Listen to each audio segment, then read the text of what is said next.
Hello friends, welcome back to Sumi's kitchen. তো অনেক দিন পরেই আমি রেসিপি দিচ্ছি। আমার একটু সমস্যার জন্য তাই বন্ধুরা তোমাদের জন্য রেসিপি আনতে পারিনি।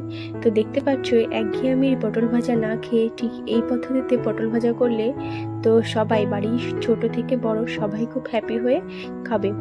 তো চলো রেসিপিটা দেখে নিয়ে যায়। তার আগে বলি বন্ধুরা, যারা এখন আমার চ্যানেলটিকে সাবস্ক্রাইব করনি অবশ্যই আমার চ্যানেলটিকে সাবস্ক্রাইব করো। তো বন্ধুরা, আমরা ফার্স্টে পটলগুলো এভাবে কেটে নিয়েছি। আর লাগছে সরষা, কালো সরষা আর কয়েকটা কাঁচা লঙ্কা। তো কাঁচা লঙ্কা আর কালো সরষাটাকে আমি সুন্দরভাবে বেটে নেব। আর পটলগুলোকে এভাবে চিড়ে নেব, যেভাবে পটল ভাজা হয় ঠিক এভাবে। তো এতে দিয়ে দিচ্ছি লবণ আর দিয়ে দেব হলুদ।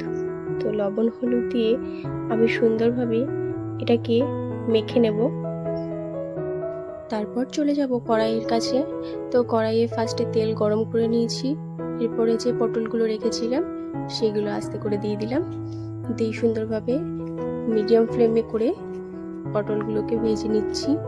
তো এইভাবে অবশ্যই বন্ধুরা গ্যাসের ফ্লেমটা অবশ্যই মিডিয়াম বা লোতে রেখে দেবে, হাইতে রাখবে না। এতে করে প্রথমের দিকে যদি হাইতে রাখো পটলগুলো পুড়ে যাওয়ার সম্ভাবনা থাকবে। তো এইভাবে প্রথমে লো ফ্লেমে আমি সেদ্ধ করে নিচ্ছি। সেদ্ধ বলতে ঢেকে ঢেকে পটলটাকে ভাপিয়ে নিচ্ছি। তারপরে আবার ঢাকনা দিয়ে দিলাম।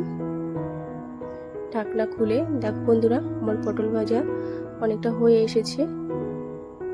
তো এবারে যে সরিষা আর লঙ্কাটা ছিল সেটা আমি দিয়ে দিচ্ছি। বন্ধুরা, এটা ফার্স্টে দেবে না, কারণ ফার্স্টে দিলে পুড়ে যাবে, এতে করে পটলটাও হবে না আর পুড়ে যাওয়ার সম্ভাবনাও থাকবে। তো এটা লাস্টের দিকে দিয়ে দিচ্ছি। সুন্দরভাবে দিয়ে নেড়ে চেড়ে, দেখতে পাচ্ছ একদম একঘেয়েমি পটল ভাজা না খেয়ে এভাবে পটলটা ভাজা করে দেখো বন্ধুরা, অবশ্যই ভালো লাগবে।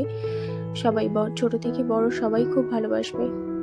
তো এইভাবে তোমরাও করে ফেলো। দেখো বন্ধুরা, আমার পটল ভাজা পুরো রেডি হয়ে এসেছে। লাস্টে আবারও একটু নেড়ে নেব। তো দেখো সুন্দরভাবে নেড়ে নিয়েছি আর পটল ভাজাটাও কত সুন্দর হয়ে গেছে, তোমরা দেখতেই পাচ্ছ। বন্ধুরা, যারা এখন আমার চ্যানেলটিকে সাবস্ক্রাইব করনি অবশ্যই আমার চ্যানেলটিকে সাবস্ক্রাইব করে আমার পাশে থেকে, এতে করে এরকম ধরনের নতুন নতুন ভিডিও তোমাদের কাছে আরও পৌঁছে যাবে। তো বন্ধুরা, আমার পটল ভাজা পুরো রেডি হয়ে গেছে এবং লাস্টে নামানোর আগে একটু যে কাঁচা তেল, সরষার তেল, সেটা দিয়ে দিলাম। এতে করে সরষার ঝাঁঝটা আরও সুন্দর আসবে।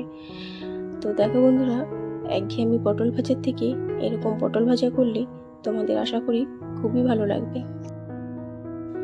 তো বন্ধুরা, আজকের মতো টাটা। তো দেখা হবে পরের এপিসোডে।